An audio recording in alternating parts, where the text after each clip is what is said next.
Are you aware that George Janko broke his silence on being fired from Impulsive? It's becoming clear that there have been some significant changes on the Impulsive podcast. Impulsive's third co-host, or should I say ex-co-host, has officially left or been removed from the show. Fans have noticed that Impulsive has unfollowed George Janko on social media and removed him from their profiles and banners. This raises the question, what led to this departure? Did Logan Paul have enough of George's antics towards the end, or is George about to reveal how he was treated off camera? Earlier this week, George made his stance clear when he unfollowed both Logan Paul and Mike Malak on Instagram, hinting that something went on behind the scenes and that it wasn't a friendly split. It's worth noting that previous co-hosts on Impulsive, such as Mac and Spencer, left on good terms without any hard feelings. However, this time it seems different. Speculation was fueled by Janko's cryptic tweet suggesting that there might be some tension between the trio. In one recent Twitter post, Janko wrote, "I wasn't going to talk, but now I am," which left many Impulsive fans wondering what he meant. Could they be trying to silence him? To be honest, George deserves better. I've also been wondering why he hasn't been on the show for the past couple of weeks, especially since the last episode ended with George saying, "We are different, but we'll always be bros for life." It seems like something spicy is on the way for sure. It's worth mentioning that the Impulsive hosts don't seem to prioritize religion and often try to challenge religious beliefs in their content. This approach may seem contradictory to some. If you want to stay updated on any future celebrity videos or any further developments with Impulsive, make sure to subscribe to their channel and turn on post notifications.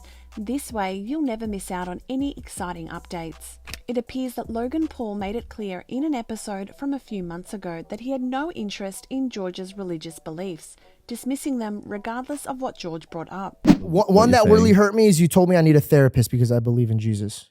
That one hurt me. No, I didn't. I said you need a therapist because Jesus isn't quite doing it for you, which is true. No, you didn't. I don't want to stand down. No, you didn't. You think I said you need a therapist because you believe in Jesus? I checked you and I said, "What did you just say to me?" And you said, "What did I say?" And you stumbled. And you're like, "I don't know. What would I say?" And then you fumbled. Now, I'm not backing down from this. It is common knowledge that you don't interpret reality like reality happens. Mm-hmm.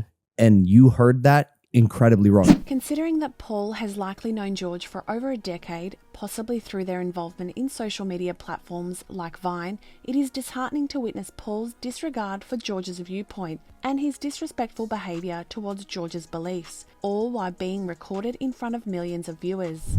This incident sheds light on Paul's true opinion of George. If he feels comfortable criticising George's values in front of his massive audience of over 4 million people, one can only imagine how little influence George may have behind the scenes.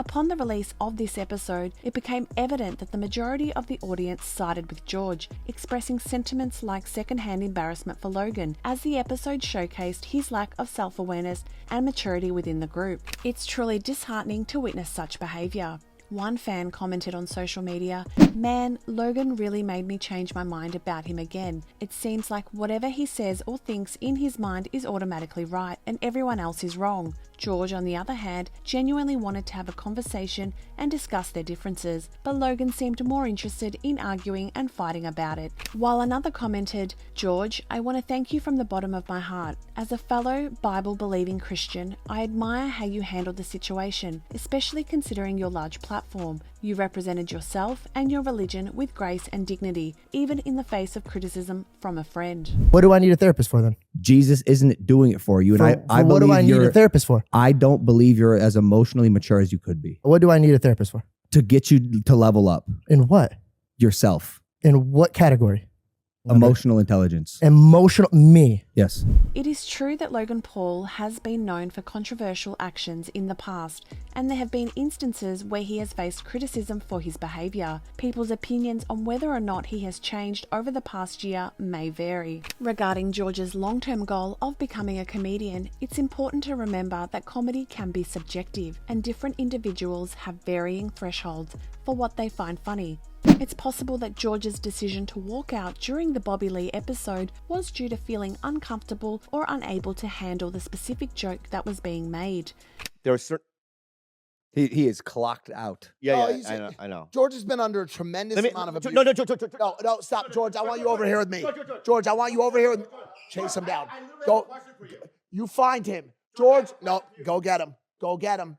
I said, he walked, and that's a first. And now we're gonna have to deal with the fallout of this episode for the next 2 months. I swear to God, Bobby Lee, you pissed off my co-host. He's probably crying in the driveway. This can indeed make it a tough watch for some viewers. Everyone has their own limits and boundaries, and what may be acceptable or enjoyable for one person might not be the same for another. It's important to respect individuals' personal boundaries and preferences when it comes to comedy or any form of entertainment. A lot of people online have expressed different opinions on the situation. Some argue that George should have been more aware of the context and realised that being on a podcast with a comedian may not be the best setting to open up about personal and sensitive topics. For me to like, dude, like I didn't even know I was going to be with my best friends doing a podcast where, and I don't mean this in a cocky way, but like, dude, this put me on a very strong map and it made a lot of my avenues blow up. So I'm very blessed, but I didn't know I was going to be here.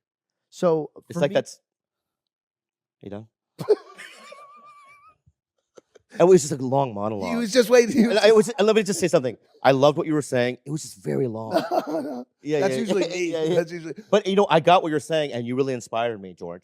To be fair, Bobby Lee is known for his straightforward, and he could have responded differently to George's walkout on the podcast. It's admirable that he handled the situation in a lighthearted manner, considering his tendency to not hold back on others.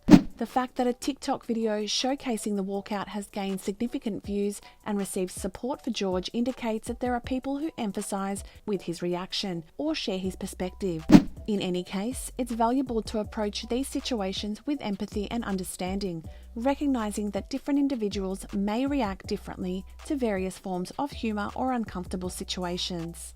One fan commented, "Mike low-key is becoming his own man and not Logan's little tool. Good for Mike. It's interesting that the Impulsive team considers YouTube comments as a reflection of viewer sentiment. And if those comments have become more positive for Mike, it indicates a positive change in public perception." Conversely, it appears that George Janko's role and reception within the podcast have experienced some challenges. Despite initially being viewed as the heart of the show, there seems to be a sentiment among some viewers that George doesn't speak much or isn't as funny as before. This shift in perception might have influenced the positive reviews he receives.